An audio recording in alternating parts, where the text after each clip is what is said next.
చార్మినార్ భాగ్యలక్ష్మి ఆలయ సమీపంలో బతుకమ్మ వేడుకలు నిర్వహించారు. తెలంగాణ తెచ్చామని ఒకరు, ఇచ్చామని మరొకరు చెప్పుకునే ఈ పార్టీలు తెలంగాణ సాంప్రదాయాలు మహిళల్ని గౌరవించడం లేదని ఎంపీ డీకే అరుణ అన్నారు. మహిళలు బతుకమ్మ ఆడుకోవడానికి అనుమతి ఇవ్వని ఒక నియంత ప్రభుత్వం ఈ రోజు రాష్ట్రంలో ఉందంటే సిగ్గుపడాల్సిన పరిస్థితి వచ్చిందని ఆమె విమర్శించారు. కొత్త ప్రభుత్వం ఈ రోజు తెలంగాణలో దసరా వేడుకల్లో దసరా నవరాత్రి ఉత్సవాల సందర్భంగా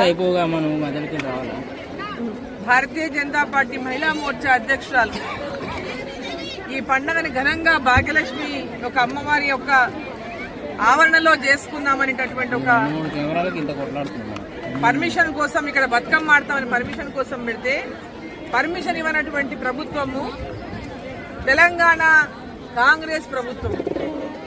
తెలంగాణను మేము తెచ్చినామని ఒకరు ఇచ్చినామని ఒకరు చెప్పినటువంటి పార్టీలు తెలంగాణ యొక్క సాంప్రదాయాలను గౌరవించడం లేదు, తెలంగాణ మహిళలను గౌరవించడం లేదు, తెలంగాణలో మహిళలు బతుకమ్మ ఆడుకోవడానికి అనుమతులు ఇవ్వనటువంటి ఒక నియంత్రణ ప్రభుత్వం ఈ రోజు ఈ రాష్ట్రంలో ఉందంటే సిగ్గుపడాల్సినటువంటి పరిస్థితి వచ్చింది. తెలంగాణ రాష్ట్రంలో ఒక నియంత్రణ 10 సంవత్సరాలు ఏలిన తెలంగాణ ప్రజలు మార్పు కోరుకొని గతంలో చూసాం, మళ్ళీ ఒకసారి చూద్దాం, తెలంగాణ ఇచ్చిందని చెప్పి చెప్పుకుంటున్న ప్రభుత్వానికి ప్రభుత్వాన్ని ఇస్తే ప్రజలు ఎన్నుకుంటే ఈ రోజు ఈ ప్రభుత్వం ఒక నియంతలాగా ఇవాళ వ్యవహరిస్తా ఉంది తెలంగాణ రాష్ట్రంలో.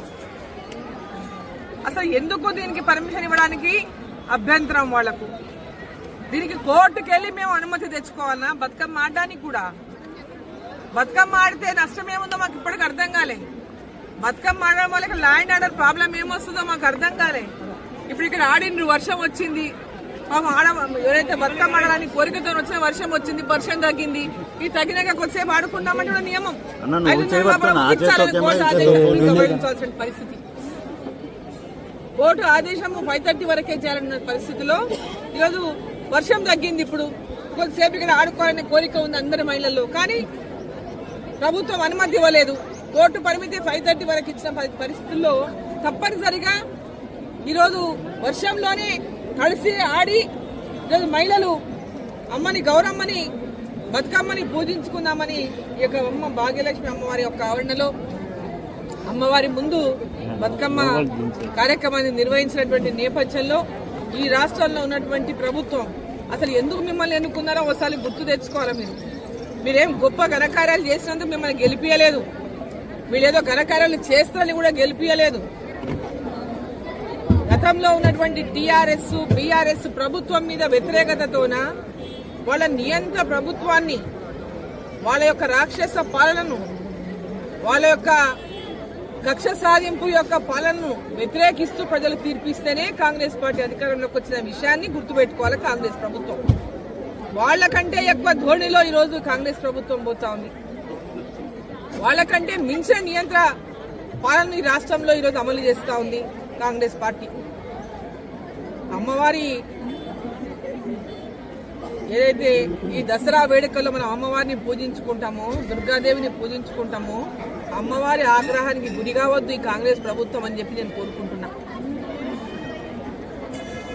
బతుకమ్మను ఆడుకుంటే మీకు వచ్చిన కష్టమేముందో అర్థం కాలేదు, దుర్గాదేవిని పూజించుకుంటే మీకు వచ్చిన కష్టమేందో అర్థం కాలేదు.